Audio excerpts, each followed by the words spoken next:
Kita beralih ke informasi lain, pemirsa. Ex-personel Korps Marinir Angkatan Laut Satria Artakumbara yang menjadi tentara bayaran Rusia kini minta pulang. Namun pemerintah Indonesia belum menanggapi serius permohonan Satria untuk kembali ke tanah air.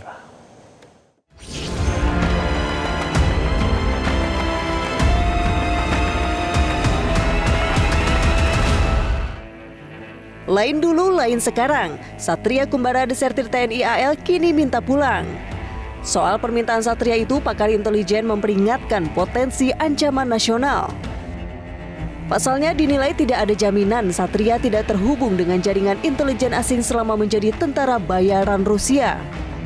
Tidak semudah orang naturalisasi main bola gitu, tidak semudah itu. Panjang. Di screening lagi, bagaimana dia selama di sana. Itu lalu nanti kalau dia di sini jangan-jangan dia jadi mata-mata negara asing lagi. Baru dikasih duit segitu dia sudah mau bertempur dengan orang lain. Tiba-tiba dia masuk di sini punya agenda sendiri sudah dibayar oleh orang lain. Nah, gimana? Kalau dia jadi mata-mata entah dari mana datang ke sini.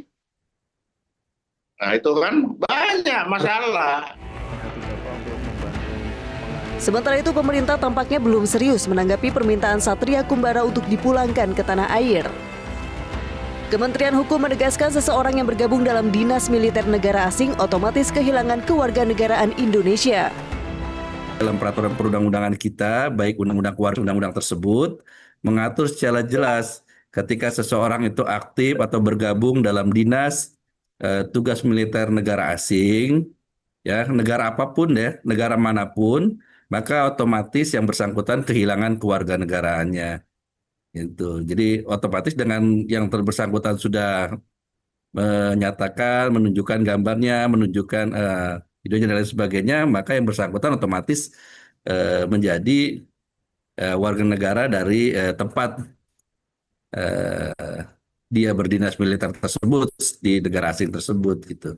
Dengan demikian ketika dia ingin masuk kembali menjadi warga negara Indonesia, ya tentu segala prosedur, segala tata cara ya yang bersangkutan tetap mengikuti kaidah-kaidah yang ada dalam peraturan perundang-undangan kita gitu.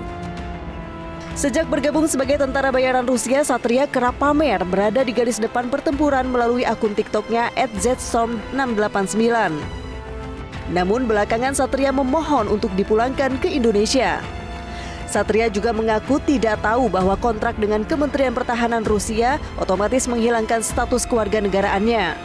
Dengan ini saya memohon kebesaran hati Bapak Prabowo Subianto, Bapak Gibran, Bapak Sugiono, mohon kebesaran hati Bapak untuk membantu mengakhiri kontrak saya tersebut dan dikembalikan hak kewarganegaraan saya untuk kembali ke Indonesia. Kasus kehilangan kewarganegaraan juga pernah terjadi pada Archandra Tahar yang dilantik sebagai Menteri SDM pada tahun 2016. Namun kemudian diketahui Archandra berpaspor Amerika Serikat sejak tahun 2012. Akibat mengantongi dokumen negara lain, Archandra dinilai sudah kehilangan status sebagai warga negara Indonesia. Tim Liputan Metro TV. Sementara itu, Kepala Dinas Penerangan TNI Angkatan Laut Kadis Penal Laksamana Pertama Tunggul menegaskan Satria sudah tidak lagi memiliki keterikatan dengan TNI Angkatan Laut. TNI AL juga memegang putusan pengadilan militer yang menyatakan Satria terbukti bersalah atas tindak pidana disersi. Saat ini, yang bersangkutan sudah tidak lagi memiliki keterikatan dengan TNI Angkatan Laut. Di sisi lain tentunya TNI Angkatan Laut tetap akan memegang putusan pengadilan militer 2 Romawi 08 Jakarta tanggal 6 April 2023 yang sudah memiliki kekuatan hukum yang tetap, di mana menyatakan Satria Artakumbara terbukti secara sah dan meyakinkan bersalah melakukan tindak pidana yaitu disersi dalam waktu damai, terhitung mulai tanggal 13 Juni 2022 hingga saat ini. Yang bersangkutan dijatuhi hukuman penjara selama 1 tahun, disertai tambahan hukuman berupa pemecatan dari dinas militer. Akte putusan telah memperoleh kekuatan hukum tetap, ditetapkan pada tanggal 17 April 2023, menandakan bahwa keputusan tersebut sah dan tidak dapat diganggu-gugat. Meraih penghargaan Adi Makayasa 2025 menjadi momen bersejarah bagi Letda Axel Fareza dan 7 orang lainnya. Penghargaan bergengsi itu diberikan langsung oleh Presiden Prabowo Subianto dalam upacara pelantikan perwira remaja di Istana Jakarta hari Rabu 23 Juli 2025. Jelajahi cara baru mendapatkan informasi. Download Metro TV Extend sekarang.